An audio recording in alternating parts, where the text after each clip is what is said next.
Hello, it's LittleFlame.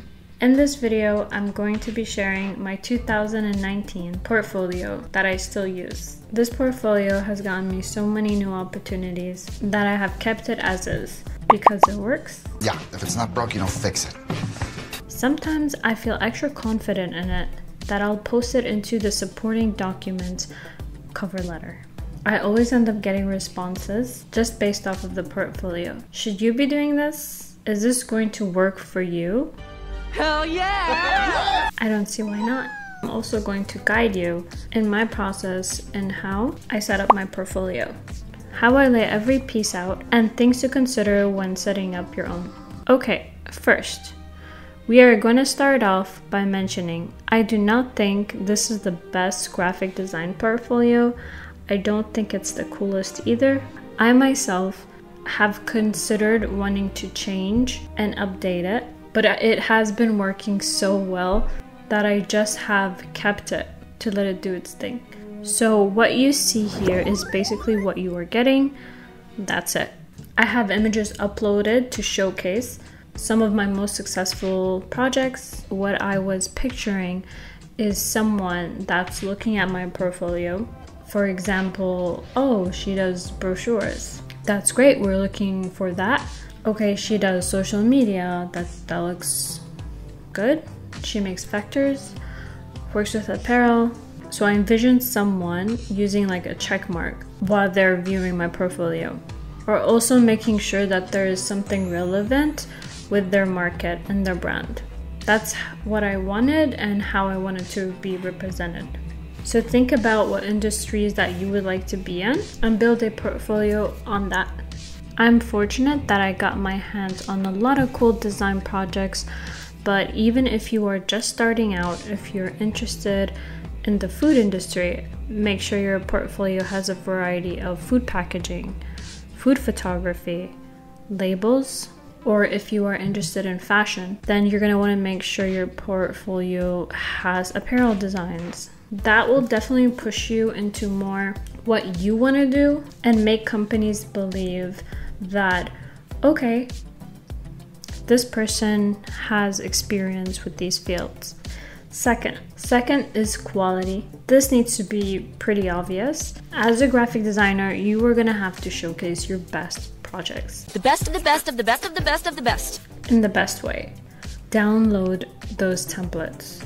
Make sure you're only posting the best pieces you've put together. If you were posting drawings or sketches like me, you're going to want to take those down unless they're representing a design project, something that ties it into your other work. I'm going to show you how I set up my designs and what rules I stick to. You don't have to show everything within your project, especially if it's not all important. You want to draw in people to your designs, have it in the spotlight. All right, now we can get into the design. There are a lot of projects I've been meaning to upload. I tend to always be late when uploading or setting them up, but today I thought it would be a good idea to design a couple with you guys to see what my process looks like. First, we have this design over here.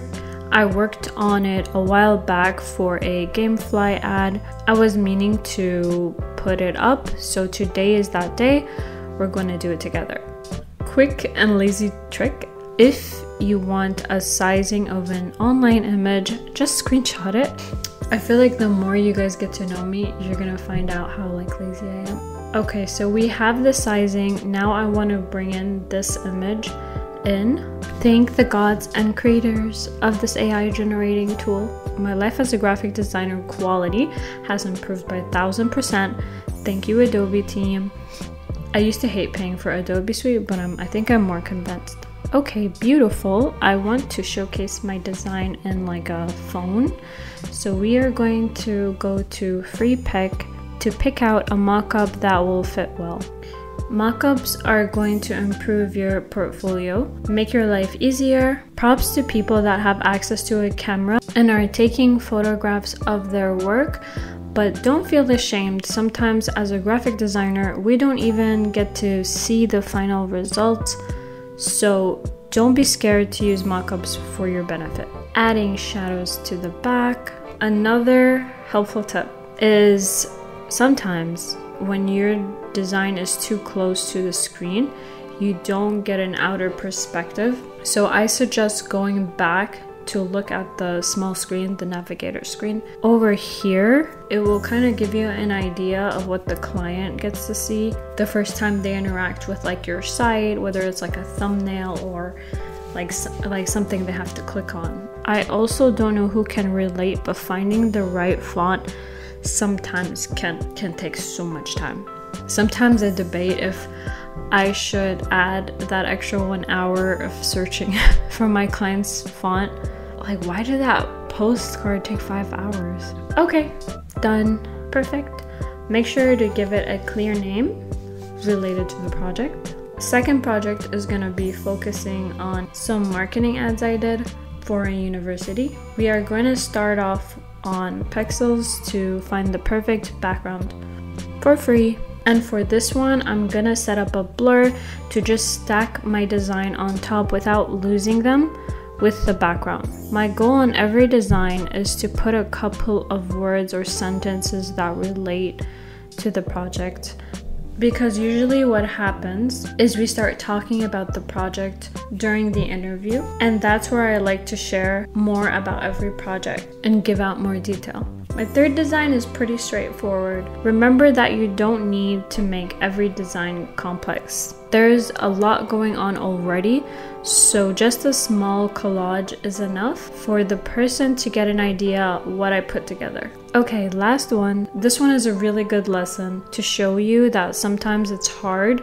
You want to make things work, but you have to go through a bunch of tries to get it right. Also, remind yourself to make the design to fit well with what you already have in your portfolio. You don't want it to stand out so much from your other uploads. So using colors that you've already have will help tie in your design pieces. So we've set up 4 designs, and now it's time to upload the projects to the website. What I've been using is Wix. I use this site for all my clients' website as well. It's super simple, straightforward.